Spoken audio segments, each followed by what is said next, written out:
Bien, nuevamente, pues muy buenas noches y bienvenidos a lo que es la sesión número 3 de el curso de especialización de didáctica del álgebra. Como les mencionaba antes de iniciar la grabación, es probable de que se adelante lo que es la fecha en la que se va a estar finalizando el curso. Originalmente, como les mencioné, estaba previsto que finalizara el 15 de noviembre con las últimas actividades que serían las defensas del proyecto de investigación. Eh, a petición, pues, de algunos, compañeros, algunos grupos, pues, que quieren, que se acorte un poco el tiempo del curso, o del curso de especialización, para poderse graduar y participar así, pues, en los que son los concursos de plazas interinas del 2024. Es probable que se acorte hasta el 7 de octubre. El 7 de octubre estaríamos finalizando con todas las actividades.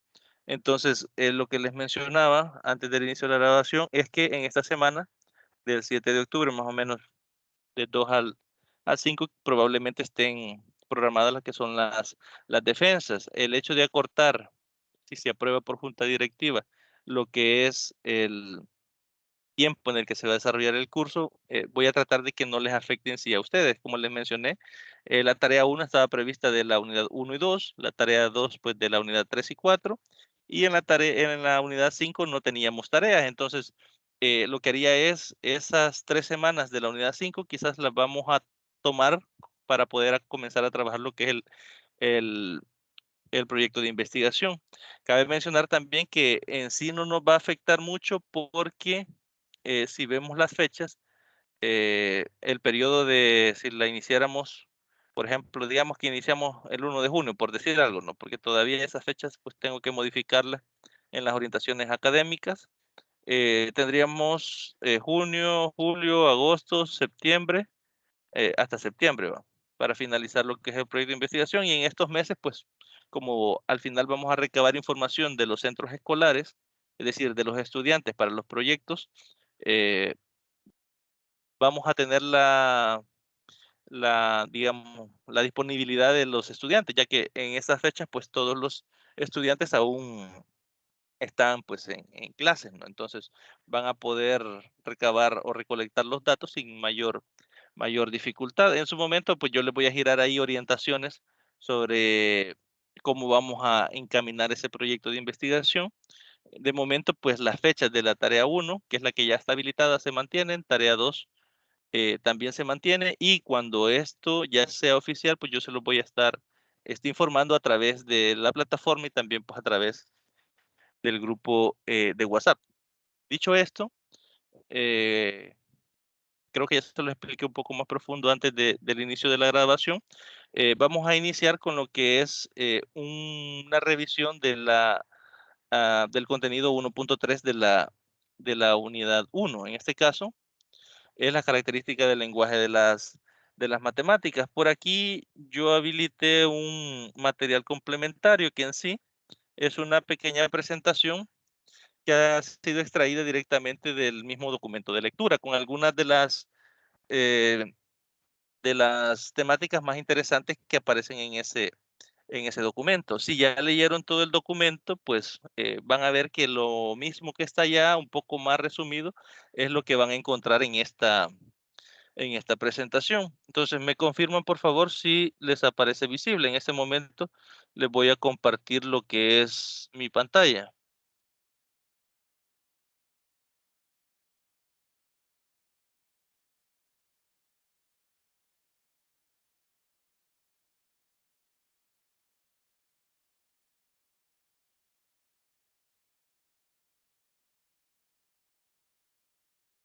¿Me Ya confirman, se por ve. favor? Perfecto. Bien, si se fijan, la temática es la 1.3 de la unidad 1, se llama características del lenguaje de las matemáticas. Aquí vamos a comenzar repasando un poco lo que es la regla de puntuación, tanto en, digamos, el lenguaje ordinario o el lenguaje normal, como lo solemos llamar, o como con el lenguaje de las matemáticas. Después vamos a ver cuáles son las variables en el lenguaje vernáculo y las variables en el lenguaje de las matemáticas. Ahí vamos a hacer una distinción en los dos conceptos, concepto directamente del lenguaje vernáculo y concepto de variable también del lenguaje de las matemáticas. Y vamos a finalizar de dónde viene el uso de las letras, es decir, de dónde surgió lo que es la idea de utilizar las letras para representar objetos o elementos, ¿no? Para problemas matemáticos. Comenzamos entonces con lo que es el lenguaje natural, ¿no? Nos dice que los lenguajes naturales han desarrollado un gran número de dispositivos estructurales, tales como preposiciones, conjunciones, afijos, sufijos, subordinación de oraciones, etcétera. Además, dice, el lenguaje oral usa para estructurar dispositivos tales como, por ejemplo, pausas o entonación. Creo que esto no es algo que está alejado a lo que nosotros ya conocemos. Por ejemplo, cuando usted escribe una palabra, puede ser de que si no la tilda, es- significa otra cosa diferente a aquellas que nos ayudan a esa entonación que nosotros damos al hablar, se pueda ver reflejada en lo que es la escritura. En matemática esto ocurre de forma similar. Ya vamos a ver por ahí un ejemplo. Dice que mientras que en las versiones escritas la estructura se indica de forma más o menos adecuada a la puntuación. Vamos a ver ahora lo que es el lenguaje de las matemáticas. Como les mencionaba en el ejemplo del lenguaje natural, si usted, por ejemplo, en una oración cambia una coma, a veces cambia el sentido de la oración. Si cambia una tilde, pues ya no tiene el mismo significado que cuando tiene la tilde. Lo mismo que ocurre con el lenguaje natural, ocurre con el lenguaje de las matemáticas.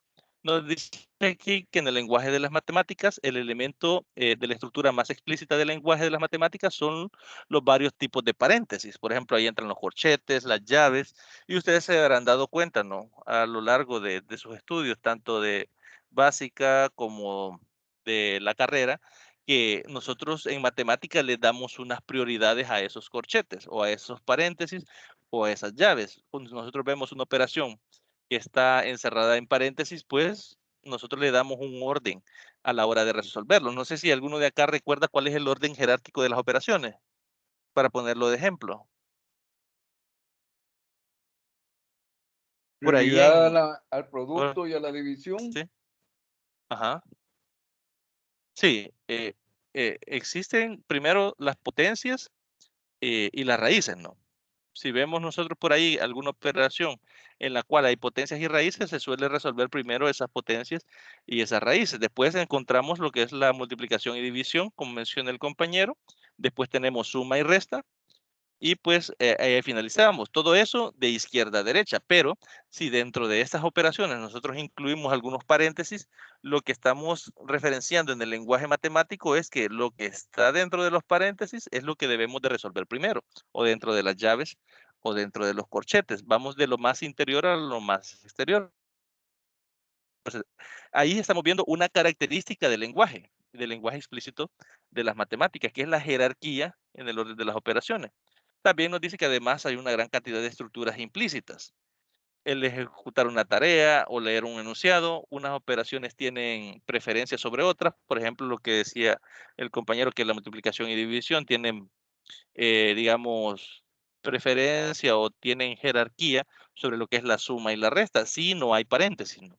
Entonces, eso es parte del lenguaje de las matemáticas. Muchas veces nosotros cuando este, trabajamos, ¿no? con estudiantes de educación básica, a veces no les explicamos o no le damos énfasis a lo que es estas, digamos, jerarquías de operaciones o a qué significa la utilización o la no utilización de un paréntesis. Entonces, a veces nosotros mismos, al enseñar álgebra y enseñar eso, no enseñar explícitamente esos elementos, porque nosotros lo asumimos como que nosotros ya lo conocemos, entonces le creamos un problema al estudiante. No sé si ustedes se habrán dado cuenta o a ustedes les ocurrió cuando eran estudiantes que a veces hay estudiantes que nos preguntan, ¿y a esta operación le pongo paréntesis o no le pongo paréntesis? O si tiene paréntesis, ¿cuándo se los quito? ¿Cuándo ya no va a tener paréntesis? A mí, incluso cuando he trabajado más que todo en bachillerato, me he fijado que hay estudiantes que preguntan esta clase de dudas, ¿no? Y el motivo es que ellos no comprenden en sí la estructura matemática, es decir, el lenguaje matemático. Muchas veces porque no se los hemos enseñado o porque a ellos los suele confundir. Entonces, ese pequeño ejemplo nos sirve para entender que a veces el hecho de desconocer ciertos elementos del lenguaje hacen que nosotros no entendamos alguna problemática o no entendamos alguna orden de resolución de algún problema específico de las matemáticas, concretamente del álgebra, ¿no? Y aquí nos da un ejemplo. Nos dice que en la práctica de las matemáticas se es más cuidadoso. Por ejemplo, 5 veces 3 más 7. Es diferente o se ha de distinguir de 5 veces 3 más 7. No es lo mismo. Por ejemplo, aquí lo han separado con puntos en diferentes elementos. Lo han colocado antes del 3 y después del 3. Y aquí dice 5 veces 3 más 7, es decir, va a sumar 3 más 7 y eso va a multiplicarlo por 5. En el otro enunciado es 5 veces 3, es decir, 5 por 3, y a ese resultado se le va a sumar 7. ¿Cómo nosotros entenderíamos este problema matemáticamente? Nosotros pues pondríamos un paréntesis en 3 más 7 y multiplicaríamos el 5, ¿no? Que estaría fuera de los paréntesis, y 5 veces 3 sería 5 por 3 entre paréntesis y luego más 7. ¿Por qué es necesario utilizar paréntesis en este caso? Creo que lo conocemos todos y es porque nosotros le estamos diciendo qué operación va a realizar primero. En este caso no es, eh, es necesario porque tenemos una multiplicación y una suma. Si nosotros no colocamos los 3 puntos y leemos de forma consecutiva 5 veces 3 más 7, ¿qué resultado daríamos o cómo lo plantearíamos matemáticamente? Si ponemos 5 por 3 más 7, por el orden de las jerarquías nos multiplicaría 5 por 3 y de ahí sumaría 7. Y probablemente la indicación es que a 3 más 7 lo multiplique por 5. Entonces, ahí hay un error directamente en la forma en que nosotros podemos plantear o no un problema. Y muchas veces nosotros como docentes no nos tomamos el tiempo, no nos la importancia de hacer explícito estos problemas. A veces nosotros los planteamos o los redactamos de una forma que a veces complicamos que el estudiante lo pueda entender. Muchas veces el estudiante comprende el concepto, pero directamente no lo puede resolver porque hay una cierta ambigüedad en lo que es la forma en que nosotros lo hemos redactado. Bien, vamos a pasar entonces a la siguiente lámina por acá. Y nos dice acá que esa distinción se formaliza colocando en el primer caso el 3 más 7 entre paréntesis. Bueno, es lo que les estaba explicando, ¿no? Que matemáticamente nosotros lo solventaríamos colocándole paréntesis, pero si volvemos a la lámina anterior y digamos que lo hacemos escrito tal cual está aquí, se vería raro que yo le coloque un paréntesis acá y diga 5, diga 5 veces y entre paréntesis 3 más 7, ¿no? Porque no es una estructura gramatical que sea conocida, ¿no? Nosotros sí lo podemos hacer numéricamente, es decir, poner el 5, poner el paréntesis, 3 más 7 dentro de los paréntesis, y ahí sí. Entonces, por eso dice que se formaliza cuando nosotros lo hacemos de esta forma. Si nosotros colocamos los paréntesis en los lugares apropiados, entonces nosotros le damos formalismo a lo que es el lenguaje matemático, ¿no? Deberíamos hacerlo lo mismo en el segundo caso, ¿no? Que sería colocarlo al revés. Colocar el paréntesis en el 5 más 3 y el 7 aparte, ¿no? Si no fuera porque hay una convención que dice que la multiplicación tiene preferencia sobre la adición y la sustracción. Es decir, si esa regla de jerarquía no existiera, no fuese necesario realizar lo que es la utilización de los paréntesis. Pero como existe esa regla, pues sí, sí tenemos que utilizarlo, ¿no? Para dejar de lado lo que es la ambigüedad. Dice que ya he señalado que el lenguaje oral es más complejo que el escrito. De hecho, en este material, no sé si cuando lo revisaron se percataron que hay unas frases en inglés. El mismo autor señala que esas frases se dejaron entrever directamente en inglés porque el lenguaje, en el cual fueron formulados esos enunciados, este, permite varias interpretaciones. Por ejemplo, a veces nosotros traducimos un libro del inglés al español y nos damos cuenta de que hay bastantes palabras asociadas a la traducción, ¿no? Entonces, a veces puede haber diferentes significados bajo la misma oración, ¿no? Y nos dice que en los últimos ejemplos he intentado reproducir pausas y entonaciones mediante puntos suspensivos. En el lenguaje escrito no existen dispositivos como eso, es decir, en el lenguaje tal cual está escrito este ejemplo, volvemos a la lámina anterior, no existen paréntesis, es decir, no existe la posibilidad de que yo con paréntesis dentro de lo que es la escritura del lenguaje para poderlo formalizar de forma matemática. Sí podemos utilizar tildes y comas, ¿no? Que en la mayoría de casos es lo que hacemos. Y nos dice que en el lenguaje escrito no existen disposiciones como esos, así que tenemos que basarnos en la comprensión del contenido para entender la estructura sintáctica, ¿no? Y ahí nos dice que en el lenguaje de las matemáticas el significado no es un criterio confiable. Y de hecho, por ejemplo, 5 veces 3 más 7 es tan significativo como 5 veces 3 más 7. Es decir, a diferencia de los ejemplos que ponía ahí en el libro en inglés, que a veces si no lo tomábamos de la forma correcta no tenía sentido la oración. No sé si a ustedes les ha ocurrido que cuando están este, traduciendo un libro, se dan cuenta que lo han traducido mal alguna oración porque no tiene sentido esa oración. En el orden en que la han establecido, esa oración no tiene sentido. En este caso o en el caso de las matemáticas, ese criterio de saber si tiene sentido o no tiene sentido, el planteamiento no es tan confiable o no es tan fiable. ¿Por qué?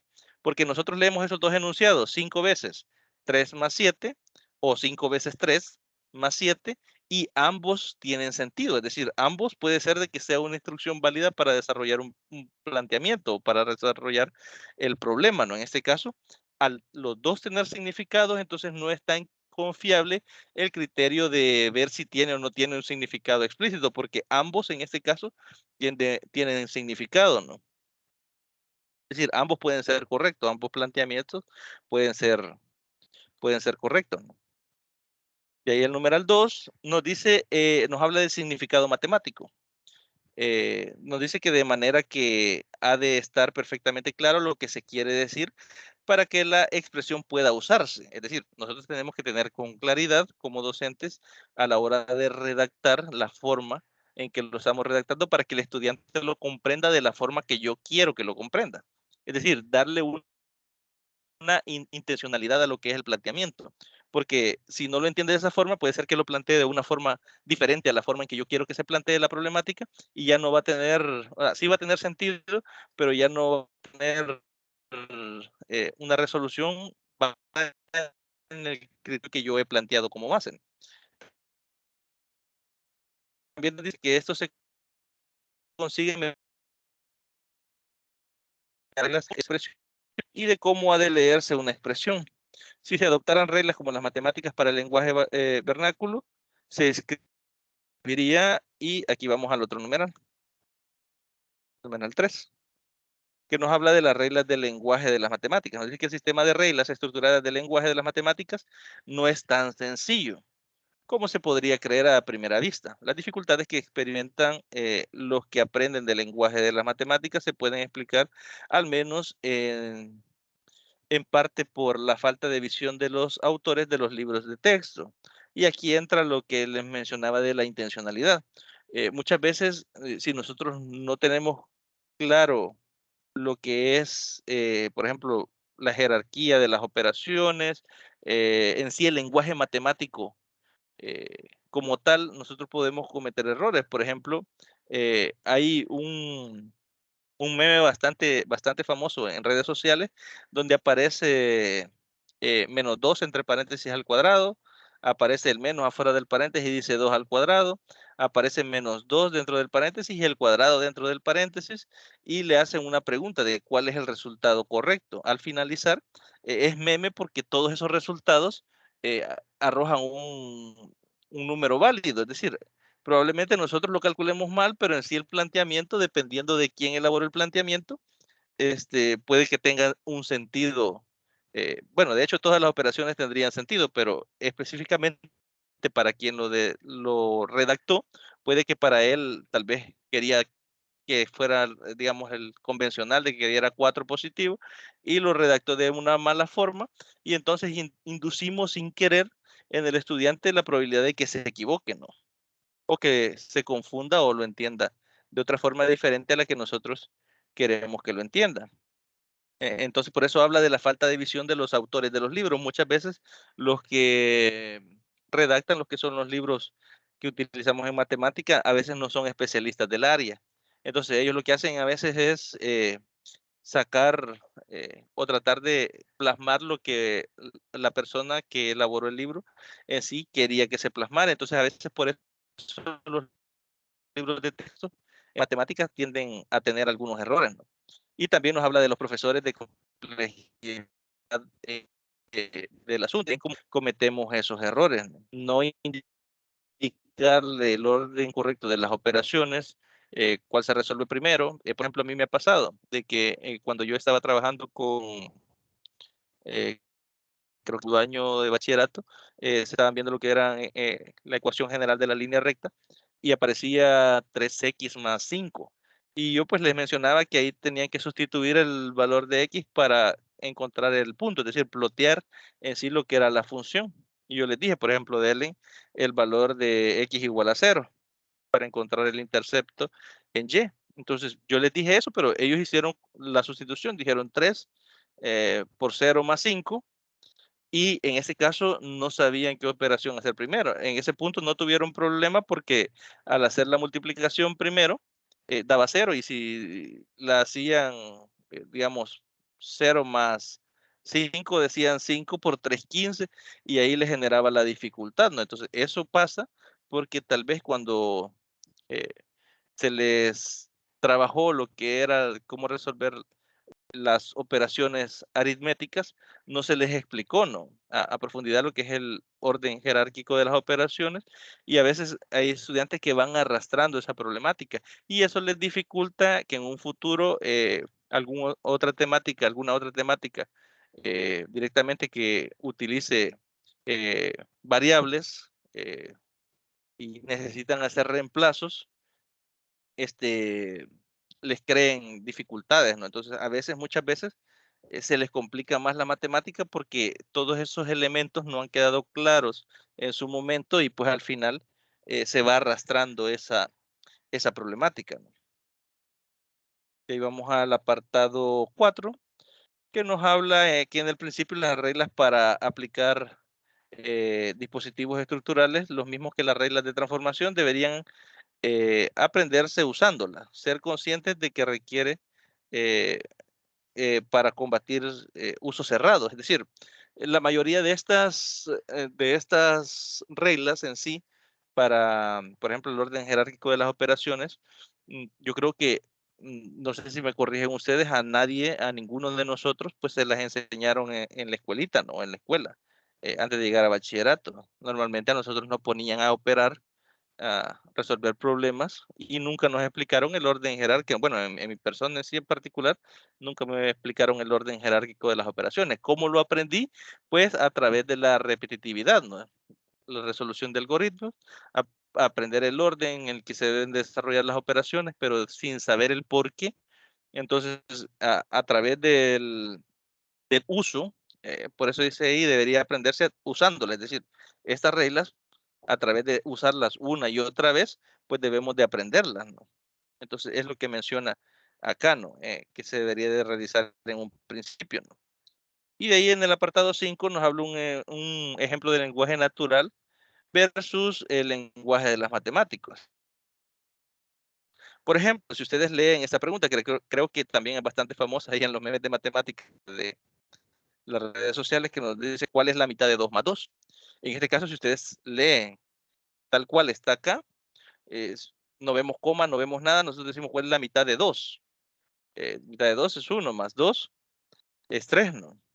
Entonces, pero puede ser que alguien diga la mitad de 2 más 2, es decir, sumo 2 más 2, que es 4, y lo divido a la mitad, es 2, ¿no? En este caso, en el lenguaje natural, nosotros tendríamos que tener esa dicotomía, es decir, esa doble posibilidad. Nosotros en el lenguaje natural, al solo leer este enunciado, nosotros tendríamos que tomar ambos caminos y no tener con claridad cuál es el camino correcto. Ahora bien, en el lenguaje de las matemáticas, esto solo tiene una única solución, porque aquí me está diciendo la mitad de 2. La mitad de 2 está hablando de una división que sería 2 entre 2 más 2, es decir, tenemos 2 sobre 2 más 2. En este caso tenemos una división y tenemos una suma. Y en el lenguaje de la matemática, por regla jerárquica, se desarrolla primero la división, que sería 2 entre 2 queda 1, y luego la suma, que sería más 2 y tendríamos 3. Entonces, ahí vemos una distinción del lenguaje natural con el lenguaje de las matemáticas directamente, ¿no? Que es el hecho de que en matemática, al tener, digamos, un orden establecido en las operaciones, no nos crea la misma ambigüedad que nos crea en el lenguaje natural, ¿no? Si no tenemos ese orden de operación, ambos enunciados, mitad de 2 más 2, como mitad de 2 más 2, darían dos resultados diferentes y no existe esa claridad, ¿no? Directamente. Y con eso, pues, finaliza lo que es este apartado. Luego está lo que es el paso más largo de la aritmética hacia el álgebra.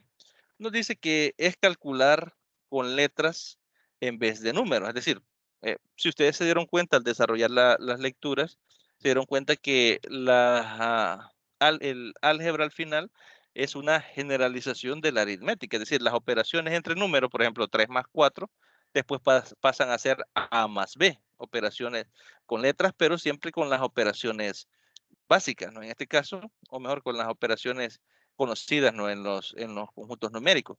Entonces, en este caso, por eso nos dice que es el cálculo de realizar operaciones con letras en lugar de números, ¿no? Y nos habla por eso de un cálculo literal, es decir, con literales o letras, ¿no? Solía ser un término familiar, plantearlo en esta manera para parecer una fenomenología superficial, ¿no? Pero en la fenomenología de la profundidad comienza a menudo en la superficie. Y vemos aquí lo que son las letras en matemática.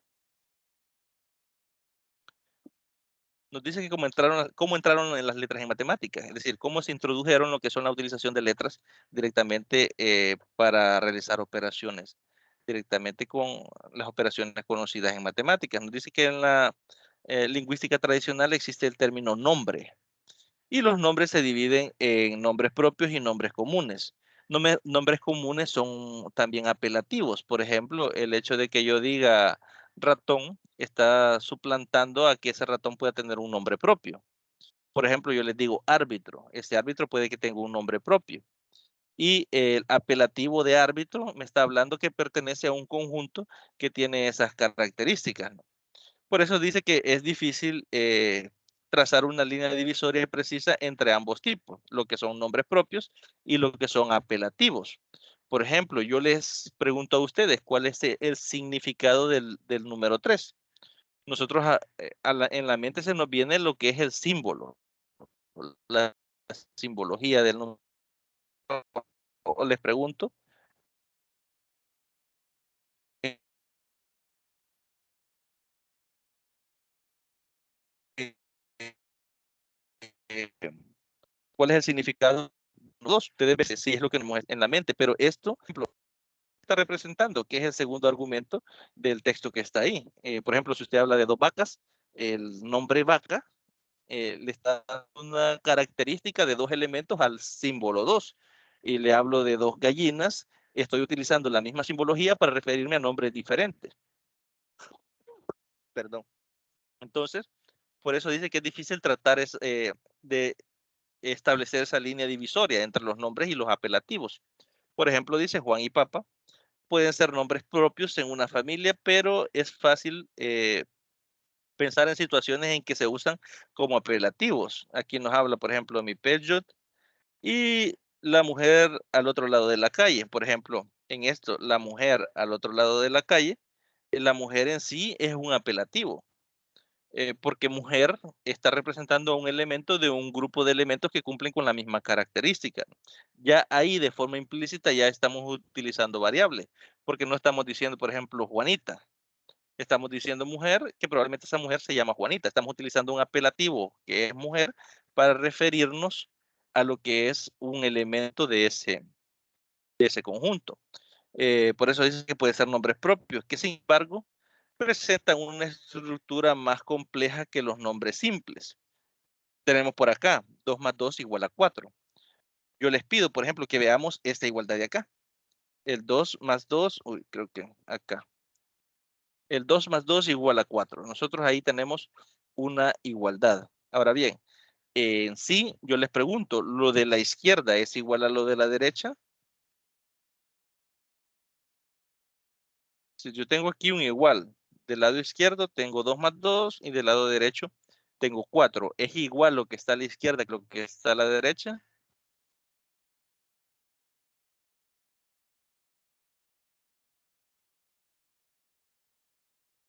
La realidad es que no. Son dos nombres diferentes. Este es un símbolo 4 y aquí tenemos el nombre que es 2 más 2. Ahora bien, sí son equivalentes y por eso es que nosotros le damos el valor de igualdad con el símbolo igual. De hecho, en el documento ahí nos habla el significado del igual. Creo que es en el mismo contenido, en el 1.3. Si ustedes no lo han revisado y lo quieren ir a revisar, pues ahí nos explica bastante de cómo en matemática nosotros prácticamente abordamos esto como un nombre y lo del lado izquierdo otro nombre y le estamos dando con ese igual lo que es una equivalencia. Lo que está a la izquierda es equivalente a lo que está del lado derecho, pero en cuestión de nombres o apelativos no son exactamente iguales, aunque están representando la misma cantidad. Nos dice que en el nombre de un cierto enunciado, pero en el contexto es cierto como que 2 y 2 son 4. Es decir, si lo planteamos de esta forma, 2 y 2 son 4, esta igualdad es cierta porque al sumar 2 y 2 nos da como resultado 4 y 4 sí es equivalente a lo que está representando el símbolo 4 del lado derecho. Tenemos por acá dos afirmaciones. Dice, como la gente comenzó a utilizar con las letras solo conscientes a medias de lo que habían hecho. Es decir, comenzamos a utilizar variables, por ejemplo, ratones, la palabra ratón, la palabra persona, la palabra hombre, mujer, en realidad son variables, pero la comenzamos a utilizar sin el conocimiento implícito o explícito, mejor dicho, del significado de lo que estábamos utilizando matemáticamente hablando. De ahí nos dice que como una conciencia creciente influyó en la didáctica de las matemáticas y en el siglo. Es decir, esto vino a influir en la forma en que nosotros enseñamos directamente matemáticas, ¿no? Y luego dice cómo podemos inventar una y otra vez nombres propios nuevos para tal increíble variedad de objetos. Y aquí está la respuesta. Nos dice que al manipular con destreza nombres comunes, ligando los comunes en situaciones combinantes con individuos cambiantes, es decir, eh, hombres, por ejemplo, es una variable que podemos representar cualquier individuo bajo esa variable. Por eso dice que tales nombres se tienen en matemática el término variable. Y para fijar una variable en una situación dada se tiene el término ligar. Es decir, ligar es asignar a una variable un elemento particular. Y aquí vemos algunos ejemplos. Según un relato antiguo, la primera letra de Adán, la primera tarea de Adán en el paraíso fue dar nombres a las criaturas. Eso lo dice lo que es la Biblia, ¿no? Él mismo había recibido el nombre Adán, es decir, a él le asignaron el nombre Adán, es decir, hombre. Y a partir de él, su descendencia también fue llamada hombre. Entonces nosotros que descendemos directamente de Adán, pues nosotros también recibimos esa tipificación o ese nombre, ¿no? Que sería la palabra hombre. También dice que él dio el nombre a todos los animales que pasaron ante sus ojos y aquel al que había llamado León transmitió su nombre a sus descendientes y así León llegó a ser un nombre con el que podemos nombrar a cada león en concreto. Es decir, esa palabra león nosotros la utilizamos para todos los leones en particular. Entonces ahí estamos haciendo utilización de unas variables de forma implícita, ¿no? Para distinguir a los leones de otros, se puede hablar de este león o de ese león. Si ya le asignamos el S, ya estamos haciendo explícito sobre un elemento del grupo de leones, ¿no? De león joven o de león viejo, asignándole características al león del cual estamos hablando, del león del zoológico de Ámsterdam o del león del zoológico de Londres, Y dice que no sería factible inventar nombres propios absolutamente nuevos para cada ratón, silla, bicicleta. Imaginémonos nosotros un mundo en el cual, por ejemplo, a todas las sillas nosotros les nombramos diferentes, es decir, nos inventamos nombres para cada elemento, aunque sean con las mismas características. Por ejemplo, una mesa. Ustedes tienen en la mesa, el concepto mesa, unidad de 4 patas, ¿no? Normalmente rectangular. Y bajo ese concepto de mesa nosotros ubicamos todos esos elementos. Imaginémonos que a cada elemento tendríamos que asignarle un nombre, sea bastante complicado al final. Por eso dice que sería complejo pues poder ubicar cada de esos nombres, por ejemplo, para ratón, silla, bicicleta. Estamos acostumbrados a utilizar nombres ambiguos o más bien polivalentes, un mismo nombre para varios objetos. Por ejemplo, si les menciono silla, pues pueden haber diversas clases de silla, diversas clases de colores de silla, pero con la misma palabra silla yo estoy utilizándola para todos esos elementos que tienen las mismas características de una silla, ¿no? Entonces, ahí estoy utilizando directamente lo que es una variable. Ahí finaliza este elemento y de ahí vamos a lo que es la variable. En este caso vamos a comparar los conceptos del lenguaje vernáculo con el lenguaje de las matemáticas. Nos dice aquí que vale la pena tener en mente este abrigado uso de las variables en el lenguaje vernáculo para confrontarlo con el uso de las variables en las matemáticas, que está más reglado, pero al mismo tiempo también más descolorido. Es decir, en el lenguaje de las matemáticas lo tenemos más normado, es decir, existen reglas de operación para hacerlos más simples o para hacerlos más específicos que en el lenguaje vernáculo, pero aquí vamos a hacer una distinción entre la definición de variable en el lenguaje vernáculo con la palabra variable en el lenguaje de las matemáticas. Y vamos a comenzar con la primera, ¿no? Nos dice que variable en el lenguaje vernáculo, en cierta medida la utilizaron o se utiliza, eh, las variables en el lenguaje vernáculo ya están ligadas al contenido. Por ejemplo, la variable ratón se puede usar solo con ratones. Yo no puedo decir ratón y referirme a otro animal. O una variable como aquí solo puede ser utilizada para lugares. Otra variable, por ejemplo, yo, solo puede ser utilizada a personas. Entonces, es decir, la utilización de variables en el contexto del lenguaje vernáculo está ligada al para qué se utiliza. Mientras que en el lenguaje de las matemáticas, no, nos dice que en matemáticas los símbolos para las variables habitualmente son letras, combinadas a veces con otros números, ¿no? Por ejemplo, ahí dice a 1, a 2, hasta n, que están representando conjuntos numéricos. Tales símbolos no tienen carga alguna, es decir, no están especificados en qué se está hablando. Pueden ser lapiceros, pueden ser cuadernos, pueden ser plumones, pueden ser computadoras, etcétera, etcétera. La misma X puede servirle para diferentes objetos, a diferencia de lo que veíamos la variable ratón, que solo puede ser utilizado bajo el contexto en el que tiene sentido, que es con el animal ratón, ¿no? Tales símbolos no tienen carga alguna y las variables que se indican con ellas no están restringidas por lo que respecta a su dominio, es decir, no está restringida a un campo en particular o solo lo está ad hoc. Quiere decir que lo está en el momento en que lo utilizamos. Por ejemplo, yo digamos que aquí la represento para plumones, yo la estoy refiriendo a un campo en particular en el momento en que la utilizo, pero después la puedo utilizar en otro campo y no tengo ningún problema. Sigue funcionándome perfectamente la forma en que la he definido, ¿no? Y ahí está la comparativa de lo que es el lenguaje vernáculo, la definición de variable, con lo que es en el lenguaje de las matemáticas. Y al final, pues nos preguntamos de dónde proviene el uso de las letras. Muchas veces nosotros, hasta cierto punto, desconocemos, ¿no? De dónde surge. Nosotros lo hemos utilizado durante mucho tiempo y a veces no sabemos de dónde proviene. Que el uso de las variables proviene de la geometría griega. En un periodo de comunicación exclusivamente oral, del conocimiento, es bastante probable que se razonara a propósito una figura hablando de este punto o de ese punto. Es decir, mediante, bueno, aquí creo que me faltó, era dialécticos, que era, por ejemplo, cuando hablamos de una figura, por ejemplo, digamos un triángulo, y hablamos de ese punto o aquel punto, ¿no? Un punto determinado.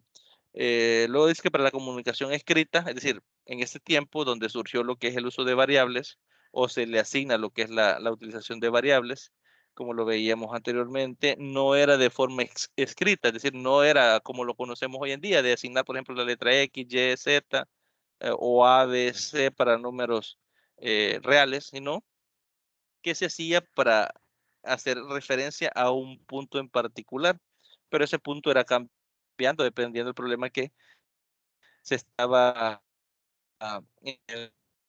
es decir, se estaba hablando en eso. Dice que para la comunicación escrita se requirió una forma de descripción más práctica. En algunas figuras se enumeraban los puntos sometidos a consideración en las letras del alfabeto, que en los textos numéricos se usaban efectivamente como números. Es decir, se le ponían letras directamente para hacer referencia a ellos al momento pues, de desarrollar lo que es el problema, ¿no? Y aquí tenemos el primer ejemplo. Nos dice que si ABC es un triángulo, las mediatrices de AB, BC y CA, que son los lados del triángulo, pasan por un punto, que ese punto pues ya conocemos que se llama circuncentro. En este caso, si ustedes se fijan, A, B y C están haciendo referencia a los tres lados del triángulo, AB a un lado, BC a otro lado y CA a otro lado del triángulo. Entonces se le asignaban esas letras para todos los triángulos, triángulos, perdón, no es para un triángulo en particular, sino es para todos los triángulos. No, aquí no estamos hablando de medidas particulares, no estamos hablando de si es rectángulo, de si es equilátero, no, aquí estamos hablando de forma general. Entonces, por eso se toman como que son variables, porque no tienen un valor determinado. Por ejemplo, AB, como puede ser 3, puede ser 5, puede ser 10, etcétera, etcétera, ¿no? Lo mismo pasa con los otros lados del triángulo. Por eso nos dice acá que en el, por ejemplo, caso de la letra A, B y la letra C pueden considerarse como variables del punto ligadas por el cuantificador universal. B, las ecuaciones lineales y cuadráticas y los métodos generales de resolución son tan antiguos como los textos uniformes más antiguos, pero siempre planteados en paradigmas numéricos. El literal C nos dice que en griego las letras también significaban números. Es decir, por eso fue que se comenzó a utilizar convencionalmente como que si estos eran números. Por ejemplo, 3 más 4 igual a 7 es una ecuación. Y yo puedo decir A más B igual a C y también es otra ecuación y tiene el mismo sentido que tiene cuando utilizo números. Entonces, en Grecia se tendía a utilizar letras y utilizarlos como que eran números. Entonces, ya se utilizaban de forma implícita lo que son variables, ¿no? Porque de hecho esa utilización que ellos le daban es la misma que nosotros en la actualidad utilizamos como variables, ¿no? De ahí acabamos a la última parte, nos dice que finalmente en el periodo helenístico, en la obra de Diofanto, hay al menos un símbolo para la incógnita, una abreviatura que es atimos, que significa número, y en la Edad Media la palabra casa, o cosa, perdón, que es italiana, llegó a ser el nombre de la incógnita. Es decir, si había un valor que no conocía, le llamaban cosa o cositas. De hecho, quizás comentarles un pequeño reflexión sobre esta palabra. Yo hace años tuve una estudiante en segundo año de bachillerato que ella así aprendía matemática. Decía, esta cosita la sumo con esta cosita y la divido entre esta cosota. Y a mí me llamaba la atención de que ella sí lo entendía. Si uno se ponía a tratar de que ella utilizara los términos correctos, se equivocaba y se confundía. Entonces, yo cuando leí este material me llamó la atención eso, de que la palabra cosa, que viene del italiano, la utilizaban para representar lo que son variables, ¿no? Tal cual las conocemos hoy. Entonces, me pareció bastante interesante que ese estudiante, sin conocer esto, utilizara esa terminología. Al final, es bastante, al menos a mí me resultó bastante llamativo. Y nos dice que desarrollaron todo un simbolismo para las potencias de incógnitas, o de estas cosas o de estas cositas, ¿no? Como lo menciona ahí el material. Y con eso pues finaliza lo que es el resumen del contenido 1.3 que teníamos previsto por ahí. No sé si ¿Alguien desea realizar algún comentario, algo que le haya llamado la atención? ¿Desea consultar algo en particular? Pues lo pueden hacer en este momento.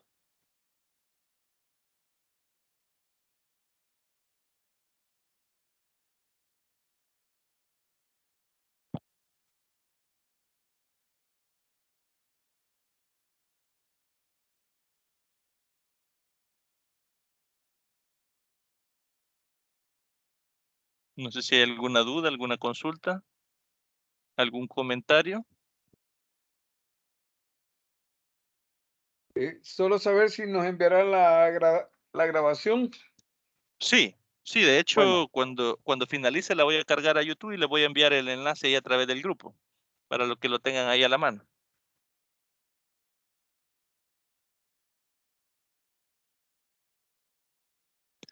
De mi parte, pues bien interesante la clase, ¿verdad? Bien interesante, eso nos ayudará mucho para ejercer, ¿verdad? Lo que es la profesión. Perfecto.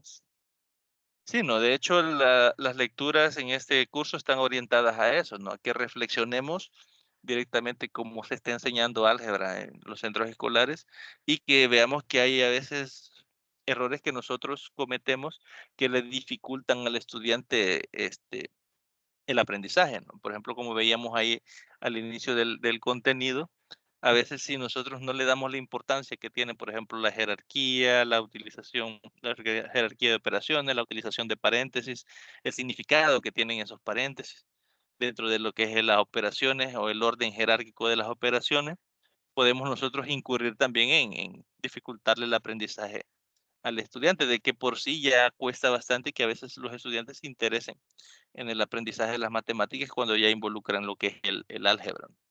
Y la idea es eso, ¿no? Que vayamos nosotros comprendiendo esos contenidos y en su momento pues lo podamos utilizar. Gracias por el comentario. No sé si alguien más desea comentar algo o alguna duda. Si no, pues lo dejaríamos hasta acá. Les agradezco pues por haberse conectado de forma puntual. Voy a tratar de subir hoy el video y podérselos enviar al grupo para que lo tengan ahí a la mano. Sin más que agregar, pues les deseo una muy feliz noche y felices vacaciones. Eh, Cualquier duda, cualquier consulta, pues no duden, valga la redundancia, en escribirme, que yo pues, voy a tratar de estar ahí pendiente para poderles solventar cualquier inconveniente que se presente. Gracias. Gracias. Igual, todos disfruten la vacación. gracias, muy buenas noches.